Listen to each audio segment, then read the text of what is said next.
हम्म। हाँ प्यारे बच्चों, आज हम लोग कक्षा 12 के गणित का एनसीईआरटी की किताब से पहला पाठ से शुरू करेंगे। पहला पाठ समाकलन है। समाकलन आप लोगों के लिए नई चीज़ है। इसके पहले आप लोग कक्षा 11 में अवकलन पढ़ चुके हैं। तो समाकलन जो होता है वो अवकलन का ठीक उल्टा होता है, इसीलिए समाकलन को प्रति अवकलज भी कहा जाता है। अब हम यहाँ देख रहे हैं अवकलन निकालना हम लोग सभी फलनों का जानते हैं। तो जिन फलनों का अवकलन ज्ञात होता है उन्हीं फलनों का समाकलन निकाला जाता है। तो अवकलन से ही हम लोग समाकलन भी प्राप्त करते हैं, क्योंकि समाकलन अवकलन का प्रति अवकलज होता है, यानी अवकलज का उल्टा होता है। इसको अंग्रेजी में समाकलन को इंटीग्रल कहते हैं या एंटी डेरिवेटिव कहते हैं। चलिए अब देखते हैं कि हम लोग जानते हैं कि x पर घात n+1 बटे n+1 का अवकलन x पर घात n होगा। तो इसका समाकलन क्या होगा? बड़ी आसानी से हम कह सकते हैं कि x पर घात n का समाकलन x पर घात n+1 बटे n+1 प्लस c होगा। हाँ, यहाँ पर ध्यान देने वाला बात है कि n-1 न हो। अगर n-1 है तो हम जानते हैं यहाँ पर आइए कि log x का डेरिवेटिव या अवकलन log x का अवकलन 1/x होता है। 1/x का x पर घात -1 तो लिखा जा सकता है। अब यहाँ पर x पर घात -1 का अवकलन जो होगा, समाकलन जो होगा, वह log ऑफ x होगा, मॉड x होगा, यानी x का धनात्मक मान। तो -1 का मान ये बदल कर कुछ और हो जाता है, इसलिए n-1 नहीं होना चाहिए। अगर -1 है तो उसका मान क्या हो जाएगा? log x हो जाएगा। दूसरा, हम जानते हैं x का अवकलज 1 होता है, तो 1 का समाकलन x होगा। ठीक इसका उल्टा जाएगा प्लस c। sin x का अवकलज cos x होता है, तो cos x का समाकलन sin x प्लस c हो जाएगा। इसका उल्टा cos x का sin x का cos x। अब इसी तरह माइनस cos x का अवकलन sin x होता है, तो sin x का समाकलन minus cos x plus c हो जाएगा। इस तरह से हम सभी डेरिवेटिव्स, सभी फंक्शनों का डेरिवेटिव यानी अवकलन निकाले हैं और उनका समाकलन भी इसका ठीक उल्टा होता जाएगा, और उन्हीं जिनका अवकलन निकला है उसी का समाकलन भी निकलता है। इस तरह से हमारा ये आप लोग पूरा देख सकते हैं वीडियो में, यहाँ तक पूरे सारे सूत्र लिख दिए गए हैं। यहाँ भी देख लीजिए, ये सब सारे सूत्र लिख दिए गए हैं। हाँ, ये सूत्र थे। अब सूत्र के बाद आप लोग समाकलन के कुछ गुण धर्म के विषय में भी जान जाएंगे। ये 4 दिए हुए हैं, जैसे f' का समाकलन। f' क्या है? कोई फंक्शन है, फलन है f(x), उसका f' क्या होता है? उस फलन का डेरिवेटिव यानी अवकलन। फलन का अवकलन होगा f', इससे चिन्हित करते हैं। तो f' का समाकलन क्या होगा? वो मूल फलन हो जाएगा f(x) प्लस c, यानी किसी अवकलज का समाकलन वह उसका मूल फलन मिल जाता है। दूसरा क्या है? दूसरा, अगर दो फलन आपस में धनात्मक या ऋणात्मक रूप से जुड़े हुए हैं, तो धन ऋण के रूप में अगर जुड़े हुए हैं तो उनका अलग अलग हम समाकलन ज्ञात कर सकते हैं। तीसरा क्या है? अगर कोई फलन किसी कांस्टेंट पद से गुणा किया गया है, के कांस्टेंट पद है, ये फलन है। फलन में अगर किसी कांस्टेंट पद से, नियत पद से गुणा किया गया है तो वो बाहर हो जाता है, और अवकलन समाकलन केवल फंक्शन का होता है, फलन का होता है। अब ये चौथा जो दिया है, चौथा क्या कह रहा है? ये चौथा, ये दूसरा और तीसरा को मिला दिया गया है। ये केवल 2 ही पद के लिए था, ये n पद के लिए है। जैसे अगर किसी कांस्टेंट पद से गुणा किया गया हो किसी फंक्शन में, किसी फलन में, और कई फलन आपस में जुड़े हुए हों, तो उनको अलग अलग करके के और कांस्टेंट पद को बाहर करके लिखा जा सकता है। जैसे इसको लिखा गया है, आप लोग देख सकते हैं वीडियो में इसको कैसे लिखा गया है यन पद के लिए ये। अब आप लोग देख रहे हैं प्रश्नावली 7.1। इसका पहला सवाल से हम लोग हल करना शुरू करेंगे। ये पहला प्रश्न कह रहा है कि निम्नलिखित फलनों के प्रति अवकलज मतलब समाकलन निरीक्षण विधि द्वारा ज्ञात कीजिए। निरीक्षण विधि द्वारा ज्ञात करना है, न कि किसी और विधि द्वारा। निरीक्षण विधि वही विधि है जो प्रारंभ में शुरू में हम लोग अभी पढ़ रहे थे। अब कह रहा है कि sin 2x का निरीक्षण की विधि के द्वारा प्रति अवकलज या समाकलन ज्ञात कीजिए। तो समाकलन ज्ञात करने से पहले क्या करते हैं, हम अवकलज ज्ञात करते हैं। एक ऐसे फलन का अवकलज ज्ञात करना है जिसका मान sin 2x आ जाए। अगर उसका मान sin 2x आ जा रहा है तो sin 2x का समाकलन वही फलन होगा जिसका अवकलन sin 2x आ रहा है। तो इसी को हमने लिख दिया है। अब हमें एक ऐसे फलन की खोज करना है जिसका अवकलज sin 2x हो। हम जानते हैं कि cos 2x का डेरिवेटिव अवकलन -2 sin 2x होगा। इसको तो निकालना आप लोग जानते ही होंगे। जिसे cos 2x दिया है तो 2x बराबर t मान लेंगे, तो dt/dx बराबर हो जाएगा 2, या 2dx बराबर dt। उससे हल करेंगे तो यहाँ पर -2 sin 2x आएगा। अब -2 sin 2x बराबर d/dx cos 2x होगा। इस पक्ष को इधर लाए और इस पक्ष को इधर ले गए, दाहिने को बाएं, बाएं को दाहिने लाए। अब 2 को पक्षांतर करके 1/2 लाए। माइनस sin 2x बराबर 1/2 dx d/dx cos 2x आया।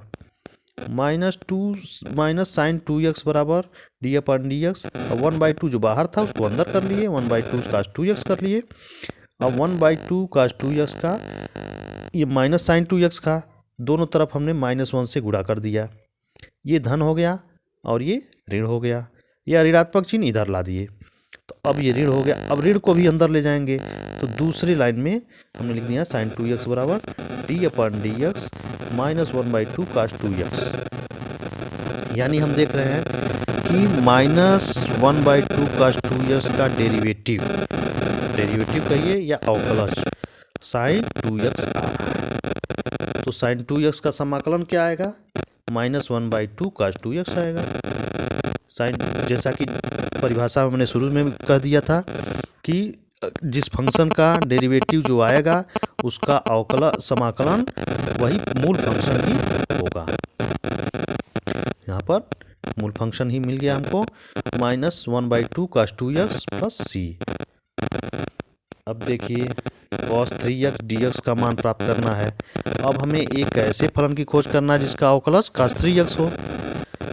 अगर अवकलज उसका cos 3x हो रहा है तो उस cos 3x का समाकलन जो होगा वह मूल फलन ही होगा।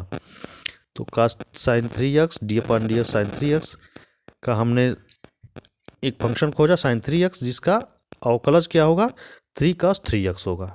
अब cos 3x इसमें मिल गया। अब इसको हम पक्षांतर करेंगे, बाएं पक्ष में लाएंगे। बाएं पक्ष में लाए हम, फिर d/dx sin 3x। अब cos 3x के बाद 3 को पक्षांतर करके 1/3 इधर कर दिए और cos 3x बराबर हमें मिल गया डेरिवेटिव ऑफ किसका, 1/3 sin 3x का। यानी 1/3 sin 3x का अवकलज cos 3x हो रहा है। इसलिए cos 3x का समाकलन जो होगा वो यह मूल फंक्शन ही होगा, यानी 1/3 sin 3x होगा। 1/3 sin 3x प्लस c लिख दिया हमने।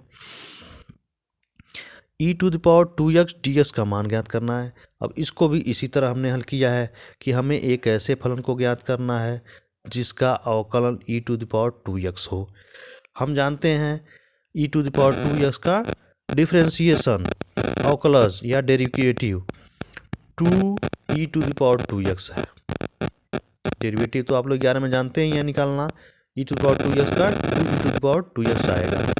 अब 2 ई टू द पावर 2x को एक तरफ कर लिए, इसको इधर कर लिए, फिर ई टू द पावर 2x को हमने 1/2 इधर आकर के 1/2 हो गया, इतना मिला।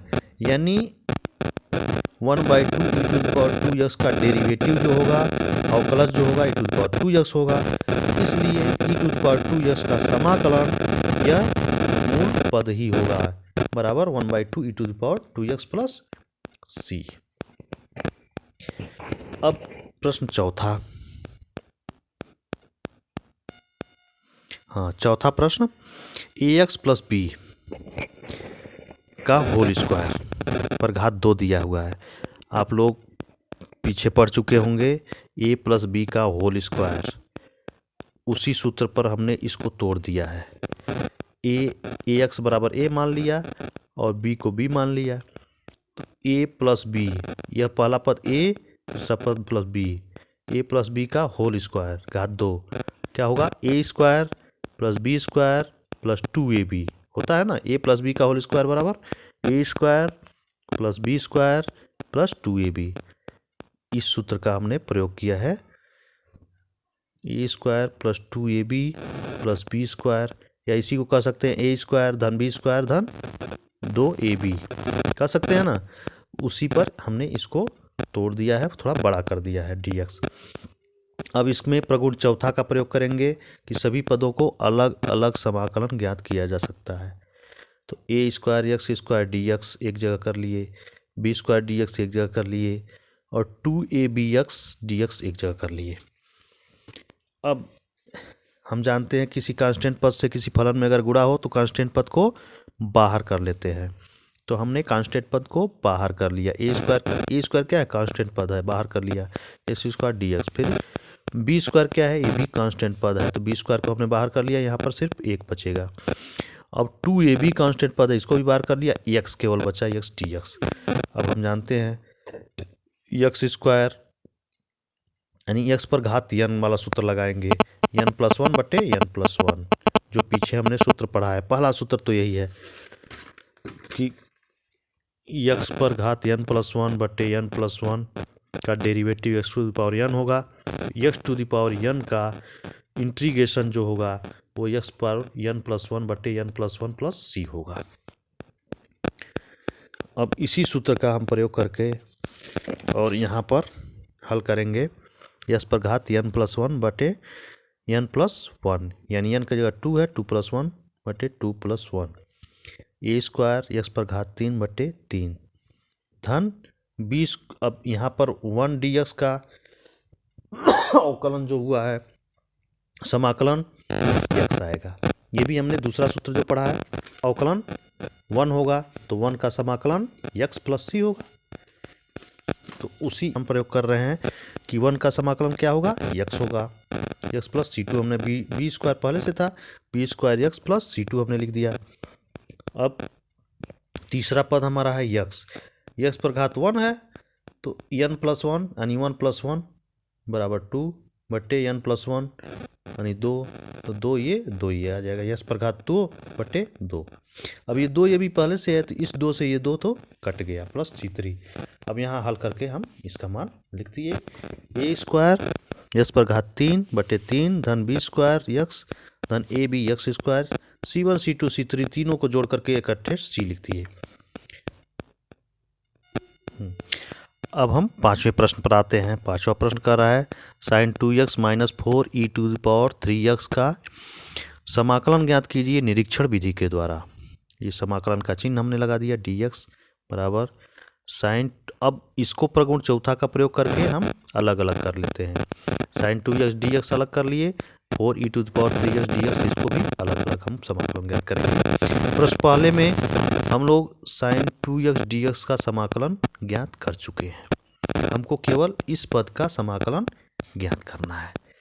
अब हम एक ऐसे फलन को प्राप्त करेंगे जिसका अवकलज कितना हो, 4 e to the power 3x हो, 4 e to the power 3x हो। अब क्या करेंगे, ई टू द पावर 3x से शुरू करेंगे। हम जानते हैं कि d/dx E to the power 3x बराबर 3 ई टू द पावर 3x। कक्षा 11 में हम लोग अवकलन ज्ञात करते थे इस तरह से, प्रतिस्थापन विधि द्वारा 3x बराबर टी मान लेंगे, उसका अवकलन करेंगे, फिर 3 आ जाएगा हमारा dx करके, तो उसको लिखें dt अपन dx की जगह 3 लिख देंगे, तो 3e⁻3x हो जाएगा जब t के सापेक्ष उसका अवकलन करेंगे तो, या e⁻3x is equal to t/dx 1/3 e⁻3x। अब इस पक्ष को इधर ले आए और 3 को इधर ट्रांसफर कर दिया हमने, तो 1/3 हो गया। अब हमको प्राप्त करना है क्या, 4e⁻3x प्राप्त करना है। तो इसके लिए क्या करेंगे, 4 से इधर गुणा करेंगे और 4 से इधर गुणा करेंगे। किसी भी समीकरण में अगर दोनों पक्षों में एक ही अंक से गुणा कर दिया जा रहा है या भाग दे दिया जा रहा है तो मान में कोई परिवर्तन नहीं होता है। उसी का हम लोग यूज कर रहे हैं कि 4 से दोनों पक्षों में हमने गुणा कर दिया, इधर किया तो 4e⁻3x हो गया, ये अभिष्ट हमारा है जिसको हमको प्राप्त करना है, और इधर 4 से गुणा किया तो 4/3 हो गया, 1/3 पहले से था, 4 से गुणा कर दिया 4/3 e⁻3x हो गया।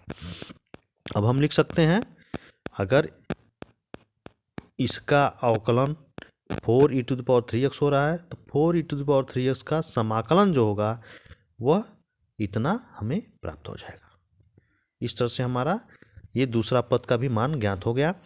अब हमने देखा कि प्रश्न पहले से कि sin 2x dx का अवकलन जो हमने निरीक्षण तालिका विधि द्वारा निरीक्षण विधि द्वारा ज्ञात किया है वो -1/2 cos 2x आया है प्लस c।